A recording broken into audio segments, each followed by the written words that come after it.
एक लड़की, जी हाँ, मात्र एक लड़की की वजह से एक नहीं, दो नहीं, पूरे 84 गांवों के लगभग 600 घरों के लोग एक रात को ही अचानक गायब हो गए। कहाँ गए, किधर गए, कैसे गए, किसी को कुछ मालूम नहीं चला।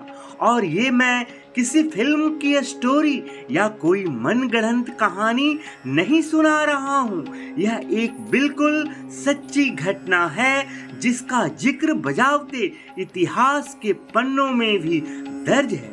आज इस गांव को एक शापित और भारतवर्ष का सबसे बड़ा भूतिया गांव माना जाता है, जहां आज भी रात को कोई व्यक्ति रुकना तो दूर, वहां जाने के नाम से ही उसकी आत्मा तक कांप जाती है, क्योंकि लोगों का कहना है कि वहां रात में बच्चों की रोने की आवाजें सुनाई देती है और किसी को महिलाओं की चूड़ियों की खनक सुनाई देती है। कईयों ने तो जो अपनी गाड़ी से वहां घूमने गए थे तो उनको अपनी गाड़ी के शीशों पर बच्चों की पंजों के निशान तक दिखाई दिए। जी हाँ दोस्तों, आज हम जिस गांव के बारे में आपसे बात कर रहे हैं उस गांव का नाम कुलधरा है। कुलधरा आज भी लगभग 200 से अधिक वर्षों से वीरान और एकदम सुनसान पड़ा है और आज यह गांव एक टूरिस्ट प्लेस बनकर रह गया है। राजस्थान सरकार ने इस गांव के चारों तरफ 2 किलोमीटर की दूरी पर एक बाउंड्री बनवा दी है और साथ ही साथ एक बड़ा सा गेट भी बनवा दिया है। अब कोई भी वहां पर दिन में घूमने जा सकता है, पर सूरज ढलते ही आपको वहां से जाने के लिए कह दिया जाएगा। शाम के 4 बजे के बाद आप वहां पर बिल्कुल नहीं रुक सकते हैं और यहाँ तक कि रात को आपको वहां पर कोई गार्ड भी नहीं रुकता है। अगर इतिहासकारों की बात करें तो वो इस बात को सच मानते हैं कि जिस तरह यह गांव एक रात में खाली हो गया, हालांकि भूत प्रेत वाली बातों को वो नकार देते हैं। राजस्थान का जैसलमेर शहर, जिसे कि गोल्डन सिटी भी कहा जाता है, वाकई में बहुत ही सुंदर शहर है। वहाँ की हर चीजें, चाहे दुकान हो, मकान हो या कोई अन्य इमारत या फिर वहाँ का कोई मशहूर किला, सभी चीजें आपको येलो कलर की मिलेगी। जैसे ही सुबह की पहली किरण जैसलमेर में पड़ती है, पूरा शहर सोने की तरह चमकने लगता है। इसलिए जैसलमेर को सोने का शहर भी कहा जाता है। आपको बता दूं, जैसलमेर शहर से मात्र 18 किलोमीटर की दूरी पर यह गांव कुलधरा बसा है। जैसलमेर से कुलधरा का सफर बहुत ही वीरान सा है। यहाँ पर पूरा रोड आपको सुनसान मिलेगा। आपको बड़ी मुश्किल से 6 किलोमीटर के बाद आपको कोई आपकी गाड़ी के अलावा कोई दूसरी गाड़ी दिखेगी। मगर क्या कुलधरा गांव हमेशा ही ऐसे ही सुनसान थी? जी नहीं दोस्तों, कभी यह गांव हंसता खेलता एक ऐसा गांव था जहां रहने वाले लोगों को किसी भी चीज की कोई कभी कमी नहीं थी। थार रेगिस्तान की गोद में आज वीरान इस कुलधरा गांव में इतना अनाज होता था कि यहाँ अनाज की कोठी गेहूं से भरे रहते थे। ये खूबसूरत जाली झरोखों वाले घरों में रहा करते थे। यहाँ दूध दही की नदियां बहती थी। गांव में त्योहार बड़ी खुशी से मनाए जाते थे और चारों तरफ समृद्धि फैली हुई थी। इतिहासकारों और वहां की स्थानीय लोगों के अनुसार 1291 ईस्वी में जैसलमेर से 18 किलोमीटर की दूरी पर कुछ किलोमीटर की एरिया में पालीवाल ब्राह्मणों ने कुलधरा गांव को बसाया था। कुलधरा में छोटे छोटे 84 गांव थे और इन 84 गांवों में लगभग 600 घरों के लोग एक साथ मिलजुल कर रहते थे। पालीवाल जाति के लोग बड़े ही होनहार, पढ़े लिखे, रईस और सबसे बड़ी बात थी कि ये लोग बहुत ही मेहनती होते थे। इन लोगों का दिमाग बहुत ही तेज था और ये लोग एक अच्छे वैज्ञानिक भी माने जाते थे। इन लोगों ने अपने जमाने में कई नई नई तकनीकों का इजाद किया था। इन लोगों ने बहुत ही वैज्ञानिक तरीके से अपने घर बनाए थे और उनमें से कई घर आज भी वहाँ मौजूद है और इनमें से कई घर आज भी बिल्कुल नई जैसे लगते हैं। 45 डिग्री की गर्मी में इन घरों के अंदर ठंडी हवा आती है। आप यकीन नहीं करेंगे, आज भी आप जैसे ही जैसलमेर से कुलधरा के लिए निकलेंगे तो आपको रास्ते में काफी गर्मी महसूस होगी। यहाँ तक कि कुलधरा के गेट तक आपको गर्म हवा महसूस होगी, मगर जैसे ही आप इन घरों के अंदर प्रवेश करेंगे आप एकदम सा चौंक जाएंगे। आपको समझ में ही नहीं आएगा कि 45 डिग्री के टेम्परेचर में भी इन घरों के अंदर ठंडी हवा आती है। अगर आपको कभी वहां जाने का मौका मिलेगा तो आप भी इसे देख और महसूस कर सकते हैं। पालीवाल ब्राह्मणों का मेन पेशा जानवरों को पालना और खेती करना था। सुनकर आप चौंक गए होंगे कि मरुभूमि में खेती। जी हाँ दोस्तों, इन पालीवाल ब्राह्मणों ने एक ऐसी तकनीक इजाद की थी कि बारिश का पानी रेत में गुम नहीं हो पाता था, बल्कि ये एक साथ एक गहराई में जमा हो जाता था, जिसकी वजह से वे एक थार जैसी वीरान रेगिस्तान में भी फसल उगाने में कामयाब हुए थे। और वो भी कोई मामूली फसल नहीं, बल्कि एक उम्दा किस्म की फसलें। वे लोग जो वहाँ गेहूं की फसल पैदा कर लिया करते थे वो बहुत ही उन्नत किस्म की खेती थी। उन्होंने वहाँ कई बावड़ी और तालाब भी बनाए थे जिनका उपयोग वे खेती करने के लिए किया करते थे, जो वहाँ आपको आज भी देखने को मिल जाएगा। तो आखिर ऐसा क्या हुआ था कि उतना उन्नत और विकसित गांव एक ही रात में वीरान हो गया? दरअसल उसका कारण था जैसलमेर का दीवान सालम सिंह। सालम सिंह एक बहुत ही क्रूर दीवान था और कुलधरा गांव भी उसी के प्रशासन में आता था। उसके क्रूर होने के पीछे भी एक कहानी है। दरअसल जब वह मात्र 11 साल का था तब उसी के नजरों के सामने उसके पिता की गर्दन काट दी गई किसी राजद्रोह के आरोप में। उसके पिता भी जैसलमेर के सोनार किले के दीवान थे। उसी घटना ने सालिम सिंह को इतना क्रूर और निर्दयी बना दिया था। एक बार सालिम सिंह कुलधरा गांव का दौरा कर रहा था तो अचानक उसकी नजर वहां के मंदिर का एक पुजारी की बेटी पर पड़ी, जो बहुत ही सुंदर और मासूम थी। उस लड़की को देखकर सालिम सिंह की नीयत खराब हो गई। उस लड़की को पाने की उसने बहुत कोशिश की। वह किसी भी सूरत में उस लड़की को हासिल करना चाहता था और इसके लिए उसने पालीवाल ब्राह्मणों पर अलग अलग तरह के लगान लगाकर उनके ऊपर जुल्म करना शुरू कर दिया। उसे लगा ऐसा करने से वे लोग उनके सामने झुकेंगे और वे अपनी मनसा को पूरी कर लेगा। पर पालीवाल ब्राह्मण बहुत ही उन्नत और रईस थे और इस वजह से उसका यह चाल कामयाब नहीं हो पाया।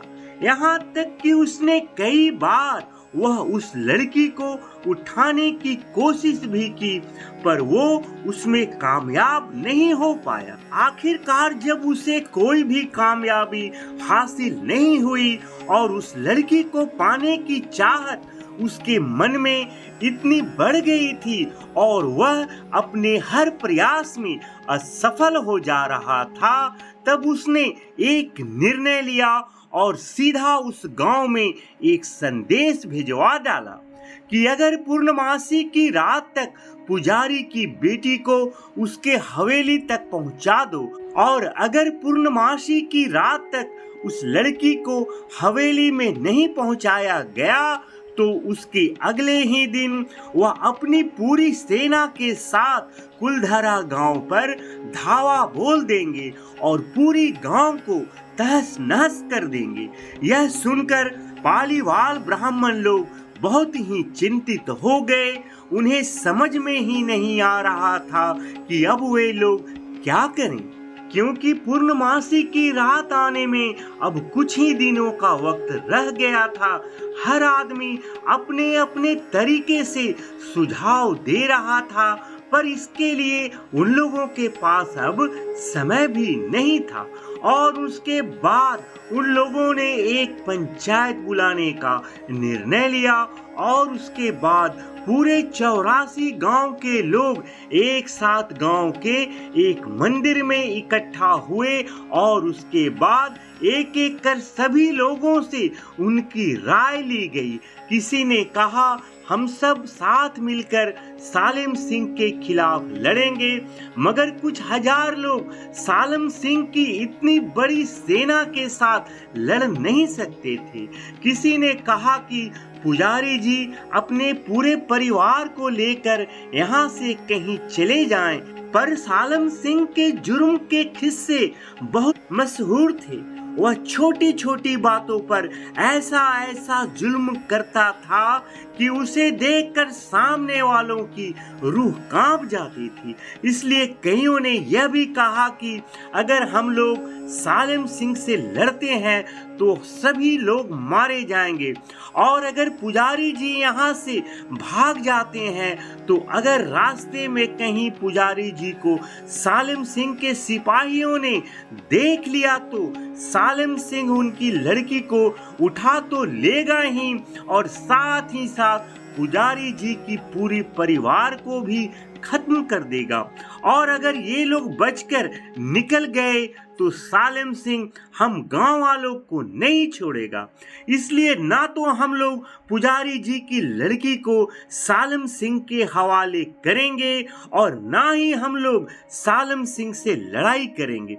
अब क्या करें, क्योंकि लड़की किसी भी हालत में हम लोग सालिम सिंह को नहीं देंगे, क्योंकि यह लड़की सिर्फ पुजारी जी की ही बेटी नहीं बल्कि पूरे कुलधरा गांव के 84 गांव के पालीवाल ब्राह्मणों की बेटी है। आज पुजारी जी की बेटी है, कल हमारे तुम्हारे किसी भी घर की बहन बेटी हो सकती है। उसके बाद कुलधरा के 84 गांवों के 600 घरों के हजारों लोगों ने एक मत से एक निर्णय लिया कि आज रात को हम सभी लोग चुपचाप खुशी खुशी इन सभी गांवों को छोड़कर एक साथ यहाँ से चले जाएंगे। उनका मानना था कि हम लोग अपनी इज्जत का सौदा नहीं करेंगे, चाहे कुछ भी हो जाए। शायद यही फर्क था उस समय के लोगों और आज के लोगों में। वो सारे लोग जिस तरह से एक लड़की की इज्जत बचाने के लिए एक साथ आ गए, यह अपने आप में एक मिसाल है। वहीं आजकल के लोगों को बस अपने आप से मतलब रहता है, चाहे उसके पड़ोसी के साथ कुछ गलत ही क्यों ना हो रहा हो, उससे उसे कोई फर्क नहीं पड़ता। और शायद यही चीज उन लोगों में नहीं थी। खैर, ये तो हुई इंसानियत की बात। अब आते हैं कहानी पर। जब गांव छोड़ने का ही फैसला हो गया तो उन्हें पता था कि अब जरा सी भी देरी हुई तो यह बात कहीं ना कहीं से बाहर निकल जाएगी।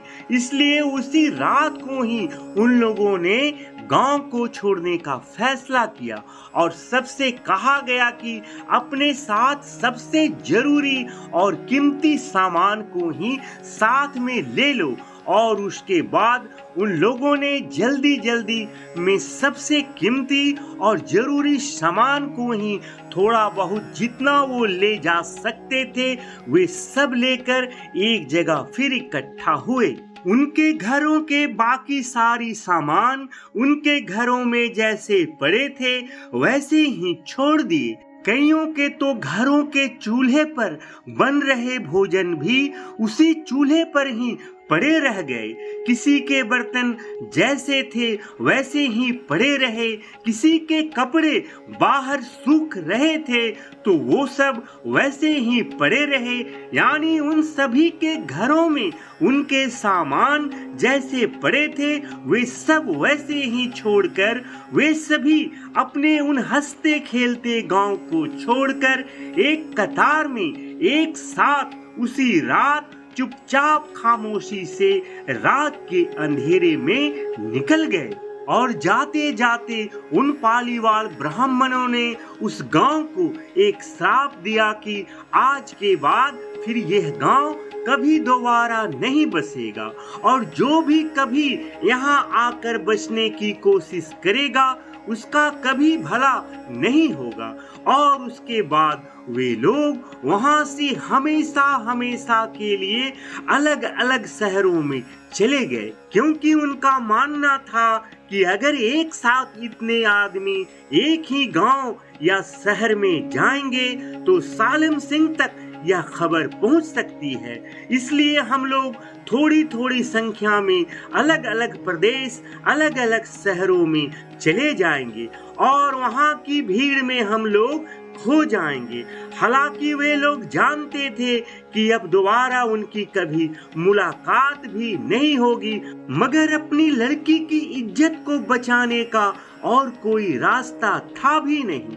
खैर उस रात को तो वो सभी लोग चुपचाप रात के सन्नाटे में निकल गए। रात भी बीत गई। एक दो दिन के बाद ही पूर्णमासी की रात भी आ गई और हवेली पर सालिम सिंह इस इंतजार में बैठा था कि वे लोग तो आज पुजारी जी की बेटी को लेकर आते ही होंगे।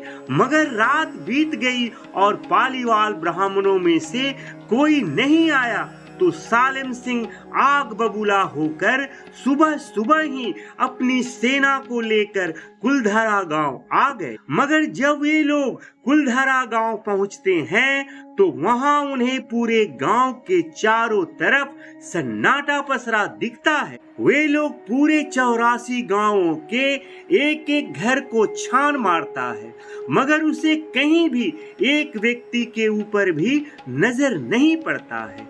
थक हार कर सालिम सिंह कुलधरा गांव में कई जगहों पर खुदाई भी करवाई, क्योंकि पालीवाल ब्राह्मणों के पास खूब सारा धन, सोने चांदी, हीरे मोती और कई जवाहरात भी थे और उसे पाने के लिए ही उसने कई जगहों पर बार बार खुदाई करवाई, कई घरों के दीवारें तक तुड़वाया।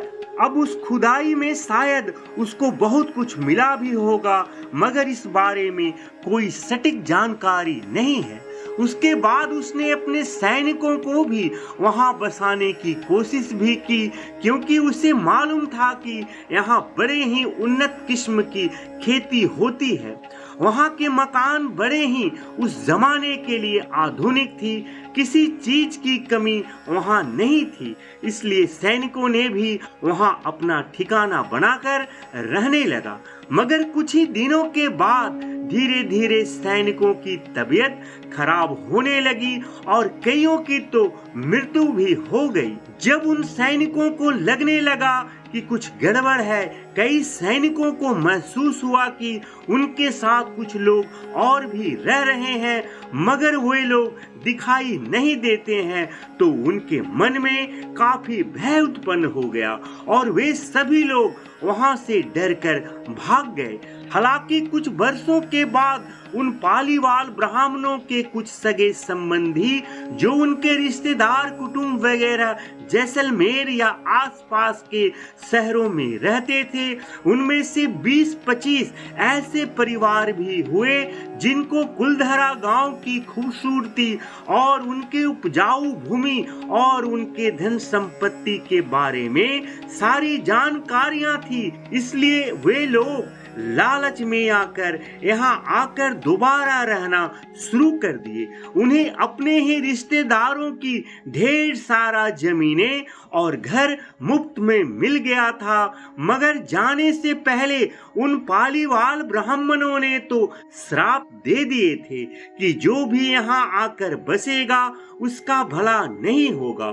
और हुआ ऐसा ही। कुछ ही दिनों और महीनों के अंदर उन लोगों के साथ ऐसी ऐसी घटना घटने लगी कि वे सब भयभीत हो गए।